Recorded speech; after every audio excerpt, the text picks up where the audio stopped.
Thank you all for coming back so quickly after coffee. I'm probably going to be worried about timekeeping the rest of today.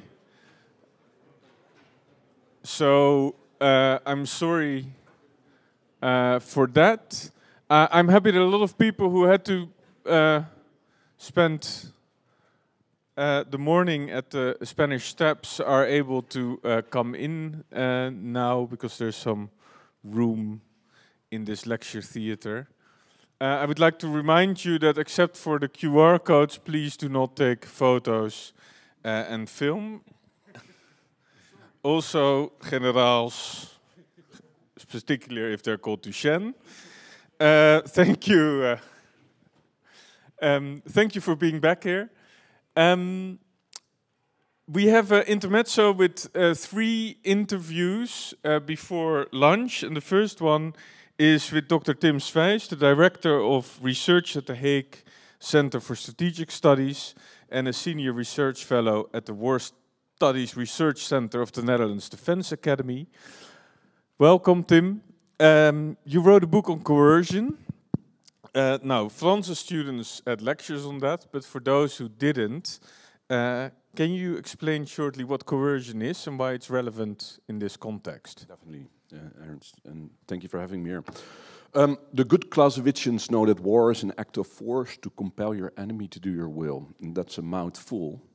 But it means that all war is political. It serves a political purpose. And war, if not aimed at the full destroyal of your opponent, is an act of coercion. Putting that differently, coercion is about using the prospect of future harm to compel your opponent to do what you want him to do. And if you want to understand war, you want to understand essentially coercion. Coercion is about capabilities. Coercion is about communication, about credible communication. If I look at the events over the past, not just 2 years, 10 years. Let's talk about the February invasion when sort of this war started. I think that our societies have been given a crash course in all sorts of military operational details. What are the movements on the front? What types of weapon systems are deployed? What city has been taken? Very relevant, especially given the fact that we lost our understanding of war, but that's one side. The other side is that we've been focusing on the decisions that have been taken in capitals to support the war effort. Are we going to give more aid? What kind of military aid are we going to give? Is there a military leadership change in Kiev? What will that entail? Also very relevant. But a topic that has received much less attention, I would submit, is the fact that both parties, both Russia and Ukraine, use violence or the threat of future violence to influence the strategic calculus of the opponent, to dictate, to compel their behavior. And if we understand what went wrong in the run-up to the war, if we want to understand what is currently happening in the war, and if we want to understand how that war may end, we need to get a better understanding of coercion. Full stop. So let's start with the beginning, because the threat clearly didn't work from either side. So what went wrong with coercion before the war, or this phase of the war 2 years ago started? Yeah. I mean, it's a very complicated situation. There's different actors. We have Russia, we have Ukraine, we have NATO. We also have individual NATO members. But for the sake of simplicity, let's look at these 3 actors: Russia, Ukraine, NATO. In the run-up, Russia, of course, presented a series of demands to Ukraine and NATO. Ukraine couldn't become a member of NATO, had to be neutralized. NATO had to accept that. NATO had to withdraw forces from former Soviet Union and Warsaw Pact states, the US had to redeploy and withdraw their nuclear weapons. And Ukraine, neither Ukraine nor NATO accepted these demands. Now, Russia could have, of course, been more explicit about its demands. It could, for instance, have added an ultimatum, which it didn't. It sort of lingered somewhere. There were clear demands. There were demands for negotiations. There was sort of an implicit, clear threat that they were going to invade, but it was unclear when and how. So Russia could have added an ultimatum, on the one hand. On the other, we also see that sort of on NATO's and Ukraine side, they partially didn't accept the threat because and the demands because they thought it wasn't palatable, it was unacceptable, they weren't going to give up, it was Ukraine's sovereign right to choose its future. But it's also partly because they didn't necessarily understand the nature of the coercive threat that Russia was giving. And in that sense, also the counter-coercion that NATO executed was not very specific. Leaders spoke of economic costs and grave consequences, but they didn't specify the particular military systems that they were going to supply to Ukraine. They didn't specify that this would result in a longer conflict in which they, France already showed this before the break, in which they would kill or wound 400,000 Russians. So this is clearly, in my perspective, a case of failed coercive diplomacy, where both sides didn't understand one another, and there is much to be learned as to how we can prevent that in the future.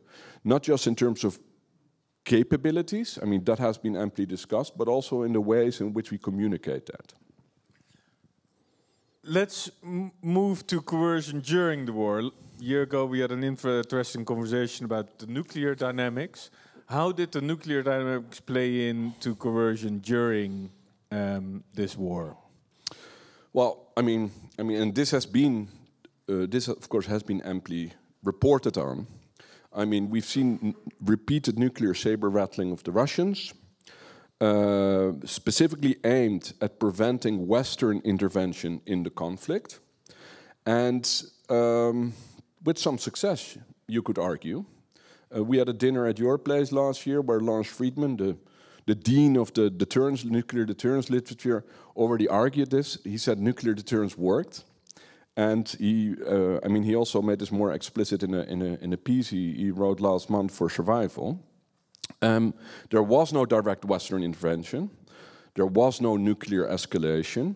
It's not a guarantee for the future, ladies and gentlemen. But instead, what we saw was NATO and the West sort of boiling the frog, as they say, or using salami tactics to sort of test constantly where that Russian red line was. And this sort of explains why we still haven't seen direct military intervention, but we've seen an increase in the amount and the destructiveness of the types of weapon systems that the West is supplying. Now, what does it mean? It shows that if we want to understand the dynamics of the war, we need to understand how the threat of violence is used. It also speaks to the fact that in the nuclear realm, we need to relearn the fundamentals of nuclear crisis management, and we need to brush up on our nuclear strategic literacy, which, I mean, is also for a country such as ours, which doesn't have nuclear weapons, but which is involved in NATO's nuclear sharing deterrence functions, has a role to play. That leads us maybe to having a more nuclear debate in Europe and in the European NATO members. And now, if we move towards ending this war, preferably on favorable terms for Ukraine, what is the role of coercion there, and what does it look like, according to you? Now, we know that every war must end, right? And typically, wars end at the negotiation table. I mean, specifically in the past 200 years or so, that has been the case. Now, when does a war end? A war ends if parties stop believing in the prospect of military victory, if the costs of war become unbearable and too high, economic, militarily, but also from a humanitarian perspective, when there is internal and external pressure to end the war, yes. But fifth and finally, if parties have a reasonable confidence that if they stop the fighting, that the fighting won't resume in due course, whether that's after a year, whether that's after 2 years, whether that's after 5 years. And Zelensky has said so, let's not leave this wound open for future generations. And mind you, if you look at sort of the past 75 years, only 1 out of 5 wars end with a clear victory or loss of one of the parties. Otherwise, it sort of fizzles out and becomes a prolonged conflict. And what does that mean for coercion, is the question, right? What it means for coercion is the following. We've seen the West propping up Ukraine's ability to survive and sustain the war-fighting effort. And this morning we've been discussing how that is barely enough, right? We need to increase our production. We need to continue the support. But that is only for Ukraine to be able to survive. If we want to end the war on favorable terms and make sure that any ceasefire then lasts, I think we need to go a step further. And the step further is follows. Last week, Berlin and Paris concluded the security cooperation agreement with Ukraine. And this sort of followed a British agreement from last January. And the language of these treaties or agreements, they echo each other closely. They talk about continuing to support Ukraine for the long term. They talk about providing it with means to deter Russia. They talk about consulting within 24 hours after a renewed Russian attack. My argument would be that in order for the Ukrainians to agree to a ceasefire and stop the fighting, but also when there is a ceasefire, for the Russians to not renew the armed attack, in order to not leave this wound open for future generations, I think we need to go a step further. And I think that it's time to start thinking about extending actual post-war security guarantees to Ukraine in order for the conflict not to relapse in 2 years from now. Thank you very much. Thank you very much about this talk about coercion.